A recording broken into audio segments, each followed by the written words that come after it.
The fluorescent lights hummed overhead in the 42nd floor boardroom of Sterling Dynamics, casting harsh shadows across the polished mahogany table. It was nearly midnight, but Marcus Webb demanded perfection from his executives, even if it meant working until dawn. The quarterly reports were dismal, investor confidence was plummeting, and Marcus's patience had worn thinner than the silk tie he kept adjusting around his neck. "These numbers are pathetic," Marcus snarled, his voice echoing off the floor-to-ceiling windows that overlooked the sleeping city. "We're bleeding money, and you're all sitting here like deer in headlights." The board members shifted uncomfortably in their leather chairs. Victoria Sterling, the company's founder and chairman, remained silent at the head of the table, her weathered hands folded as she observed Marcus's mounting frustration. The other executives, David Park from marketing, Jennifer Walsh from operations, and Robert Kim from finance exchanged worried glances but said nothing. The soft sound of a cleaning cart's wheels broke the tension as it rolled past the boardroom's glass doors. Marcus's head snapped toward the sound, his jaw clenching. "Are you kidding me right now? We're trying to save this company, and they're running vacuum cleaners?" Elena Vasquez appeared in the doorway, her gray uniform neat and pressed despite the late hour. She was a woman in her 40s, with kind eyes and graying hair pulled back in a simple ponytail. In her hands, she carried a small trash bin and fresh water bottles for the conference table. "I apologize for the interruption," Elena said quietly, her voice carrying a slight accent. "I can come back later if you prefer." Marcus stood abruptly, his chair scraping against the floor. "No, you know what? This is perfect. This is exactly what's wrong with this company." He gestured dramatically toward Elena, who remained standing calmly in the doorway. "We've got people who think they can just waltz in wherever they want, whenever they want." Elena set down the water bottles carefully, her movements deliberate and respectful. "I was only refreshing your water, sir. The night cleaning schedule. I don't care about your schedule." Marcus's voice rose to a shout. "You don't belong here. This is a boardroom, not a supply closet. These are important people making important decisions, and you're nothing but an invisible nobody who empties trash cans." The room fell deadly silent. Victoria Sterling's eyes narrowed, but she remained seated. The other executives stared at their papers, uncomfortable with the outburst, but unwilling to challenge their volatile CEO. Elena's hands trembled slightly as she continued her work, replacing the empty water bottles with fresh ones. "I understand, Mr. Webb. I'll be more mindful of the timing." "Mindful?"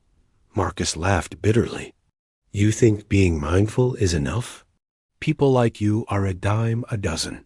Replaceable. Forgettable. You clean up our messes because that's all you're capable of. Don't ever pretend you belong in the same room as people who actually matter." Elena finished her task in silence, her movements steady despite the humiliation.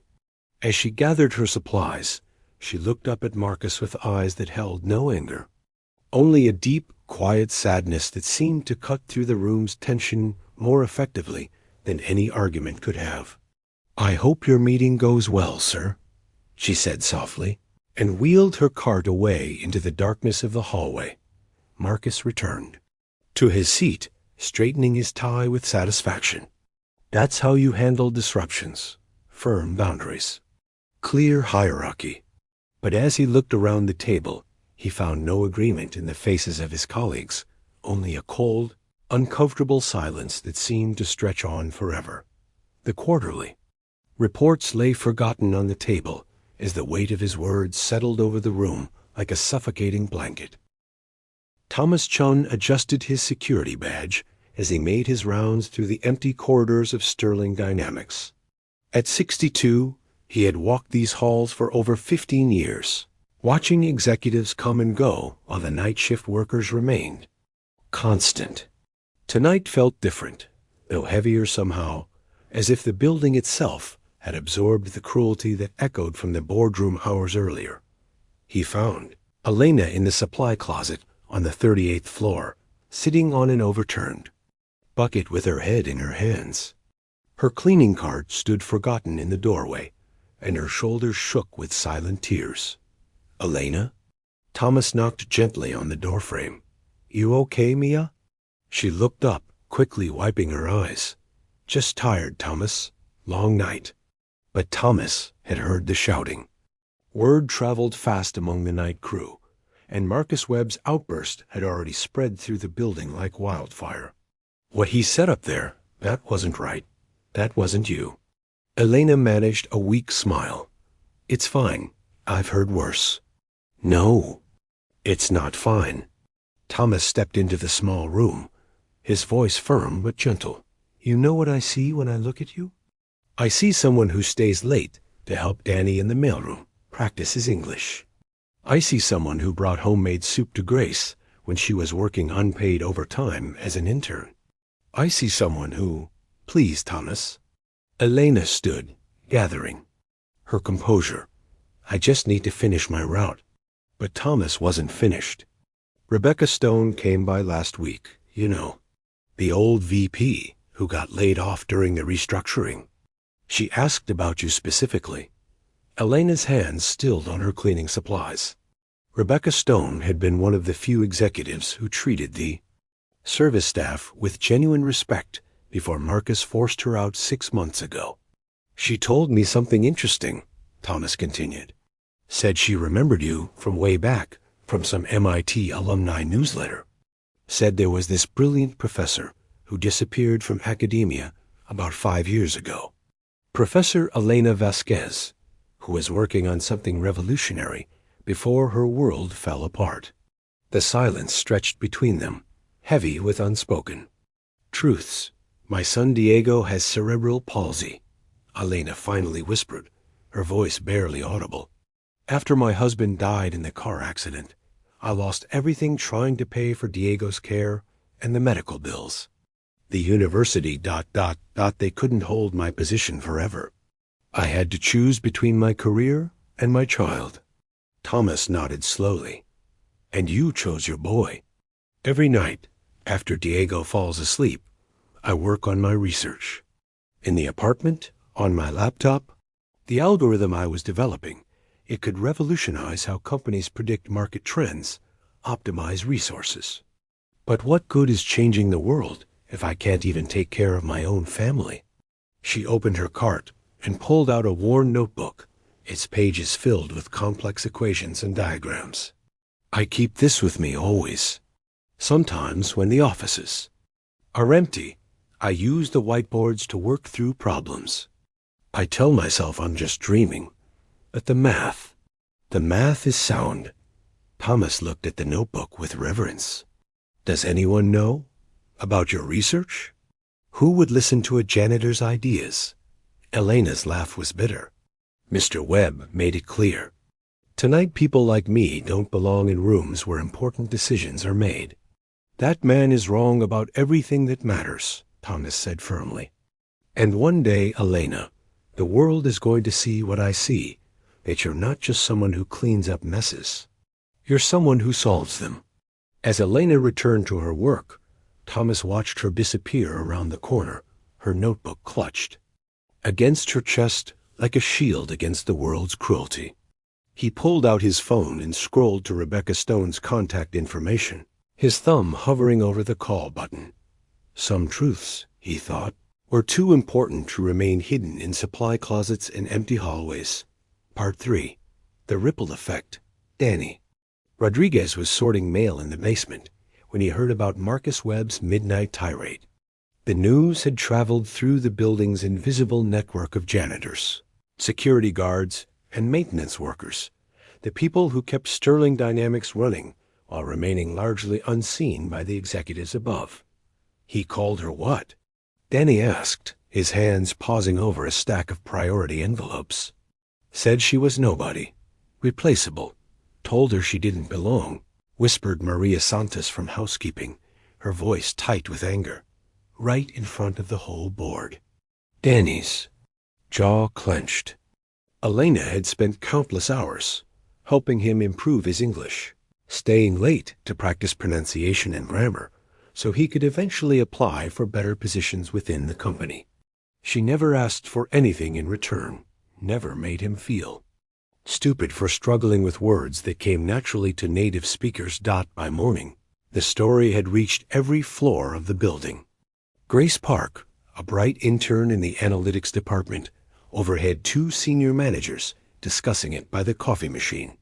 "Honestly, Webb's completely out of line," said James Mitchell from accounting, stirring sugar into his coffee with more force than necessary. "That woman has more class in her little finger than he has in his entire body." Grace nodded thoughtfully. She remembered Elena differently, and the others did not as a janitor, but as the person who had found her crying in an empty conference room during her second week, overwhelmed by the demanding workload and unpaid overtime. "You are brilliant," Elena had told her that night, sitting beside her on the carpeted floor. "I can see it in your eyes, in the questions you ask. Don't let anyone make you feel small." Now Grace sought out James in his cubicle during lunch break. "You knew Elena before this happened, didn't you?" James looked up from his sandwich. "Elena. From night cleaning? Of course. She's—" He paused, considering his words carefully. "She's special. Different from the others. Different how? She asks questions, real questions. About the financial reports I leave on my desk. About market trends. About algorithmic trading. Most people just nod politely when I talk about my work, but Elena... she understands. Sometimes I think she understands better than some of our analysts." Grace felt a chill run down her spine.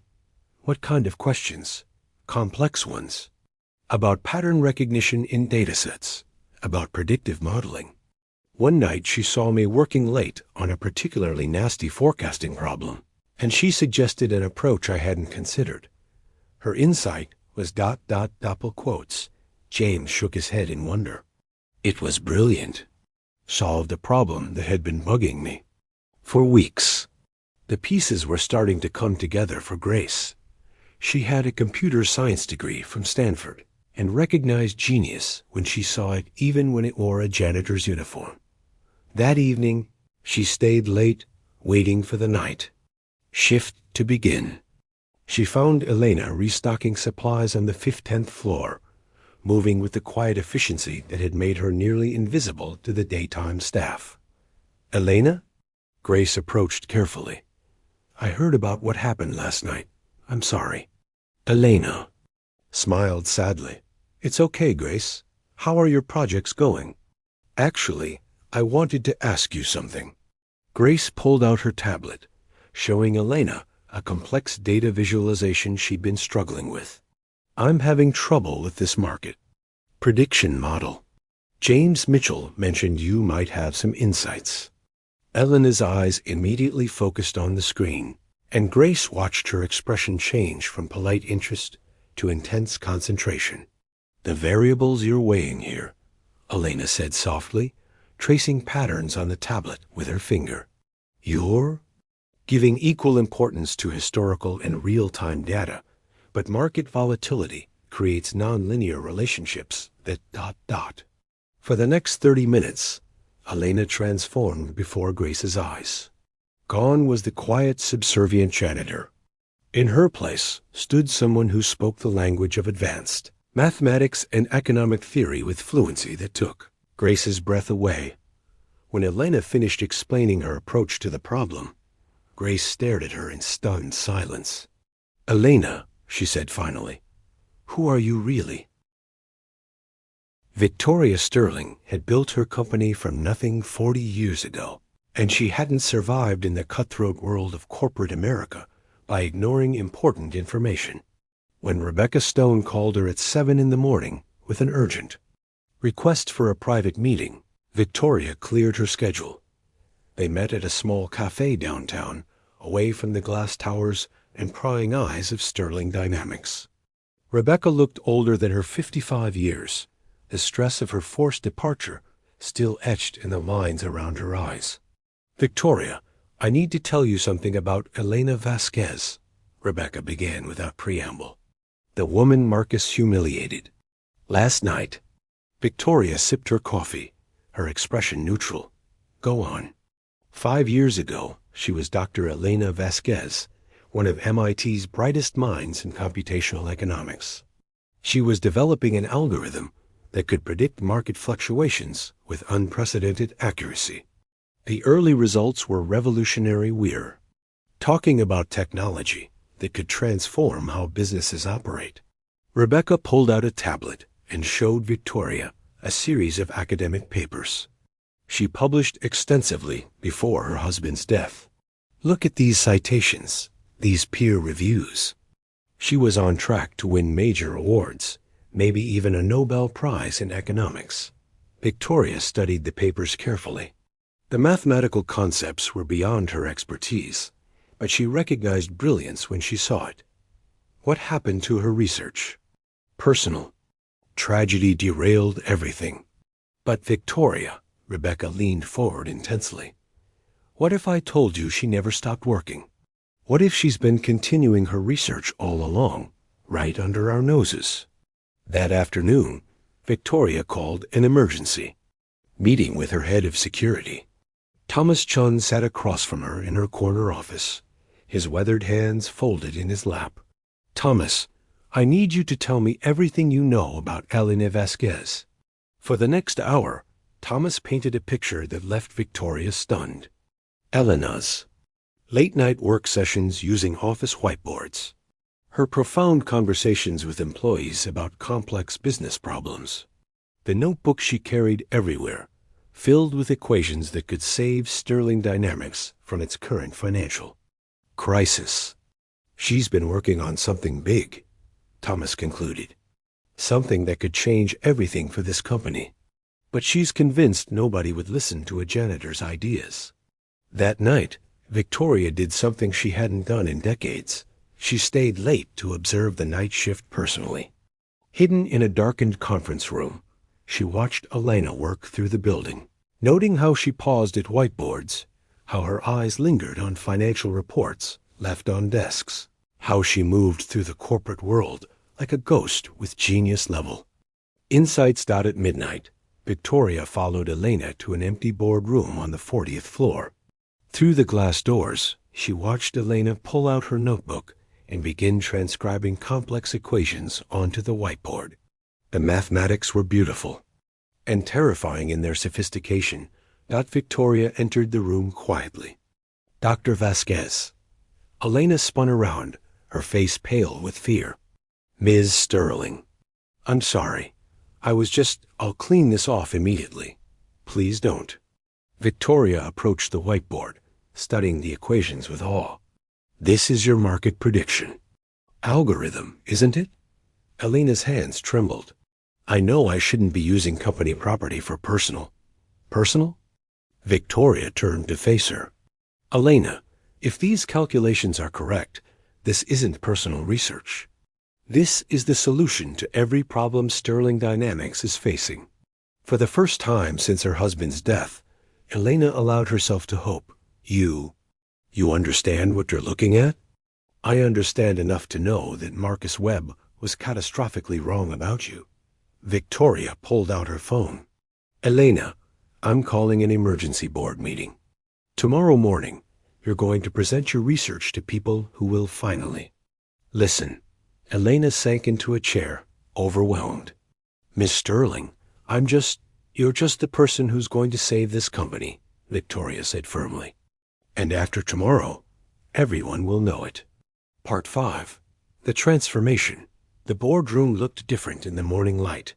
Sunlight streamed through the floor-to-ceiling windows, illuminating the same mahogany table where Marcus Webb had delivered his cruel tirade just 48 hours earlier. Now the room buzzed with anticipation as board members, department heads, and key employees filed in for Victoria Sterling's emergency meeting. Elena stood at the front of the room, no longer wearing her gray janitor's uniform. Instead, she wore a simple but professional navy dress that Rebecca Stone had helped her choose.